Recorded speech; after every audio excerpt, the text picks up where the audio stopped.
Star Wars The Rise of Skywalker is said to have many different twists and turns, as well as surprises in this film by writer and director J.J. Abrams and Chris Terrio. This is Mike Zero. If you guys are new to the channel, do make sure to subscribe to see future Star Wars content. Now, one thing about this movie that people are really excited and curious about is, of course, exactly how J.J. Abrams is going to utilize the different characters ranging from Kylo Ren to Rey to, of course, Luke Skywalker, Leia, Lando, you name it. However, we're primarily focused now on Rey since she is the main hero of this story. Now, these past couple of weeks or so, we've been learning a whole lot more about this film, and when it all comes down to one of the concept art descriptions, this is where things begin to get very exciting involving Rey, and specifically Rey's father. Now, specifically, a description of Rey entering a large structure that is said to be the home of her father. It's said to be a part of Rey's personal mission where she is trying to learn more about her past and her parents. The next goes over her coming across many ancient artifacts left behind by her father that belong to both Jedi and Sith. It's described that within Rey's father's home, she discovers what is said to be ancient artifacts that once belonged to Darth Plagueis and Emperor Palpatine, one of which is a Dwarty statue and another is said to be a silver ring that Plagueis once wore.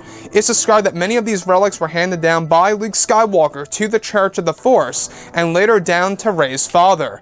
It's said to be a brief sequence with dozens of Easter eggs of past films and the expanded universe. Another relic that Rey comes across is said to be a cloak that once belonged to Plagueis that is folded on a table.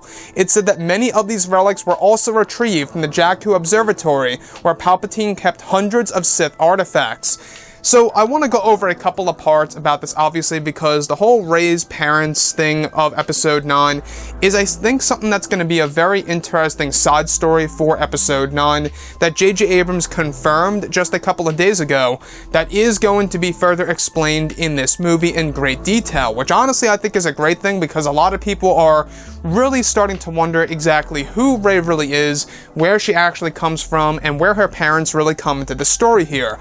Now, we do know that this movie is going to have a lot of flashbacks on and off from point A to point B of this movie from start to finish, and when we look at this movie, we do know that Jakku has a lot of secrets on that planet.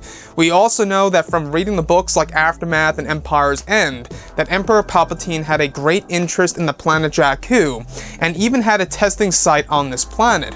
So a lot of people are starting to wonder on whether or not Palpatine was the one responsible for creating Rey. It's a huge possibility indeed, and we'll have to wait and see. As far as these ancient relics go, alright, that Rey's father actually once owned inside of his home on this desert world, which by the way most likely is going to be Jakku, that was eventually handed down to him from the Church of the Force, where the Church of the Force got these artifacts from Luke Skywalker, and even some of them were retrieved from the Jakku Observatory.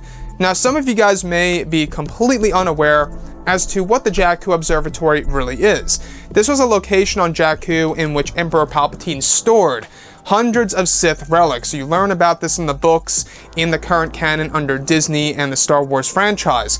So what I find extremely interesting, alright, about all of this is how there's a lot of artifacts related to Palpatine and Darth Plagueis within Rey's father's home. And one of which has all to do with a silver ring that Palpatine, or should I say that Plagueis once wore, as well as the Dwarty statue that Plagueis once owned as well. And, of course, to top it all off, the cloak of course, you know, Darth Plagueis. Now, this movie really is going to explore a lot of the elements from the expanded universe and other little aspects of past Star Wars movies, and this scene in particular is said to be a sequence that is very brief, however will contain dozens of Easter eggs as Rey passes through her father's home and discovers all these artifacts. It's said to be a quick scene, but it will hold a lot of Easter eggs to the past, which I honestly think is great. The fact that this movie is going to have a lot of Easter eggs and hidden secrets here and there, just things to really analyze and point out, I think is really going to create a lot of discussions for this movie for years to come, and what it all really means, and the possibilities that it really leaves open for future Star Wars movies that could very well connect to the sequel trilogy.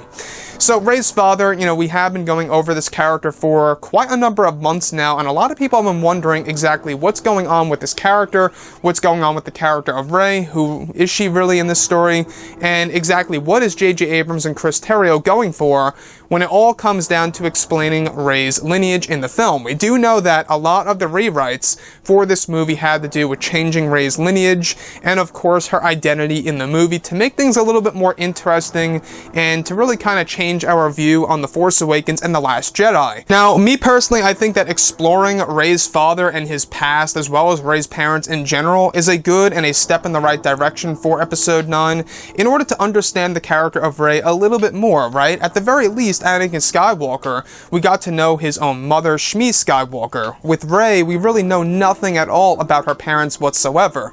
Anyways, guys, drop a comment below. Let me know what you think about all of this in the comments. And if you guys did enjoy the content for today, do make sure to drop a thumbs up on this video to support the channel. I thank you all so very much for the kind support, and I'll catch you guys next time.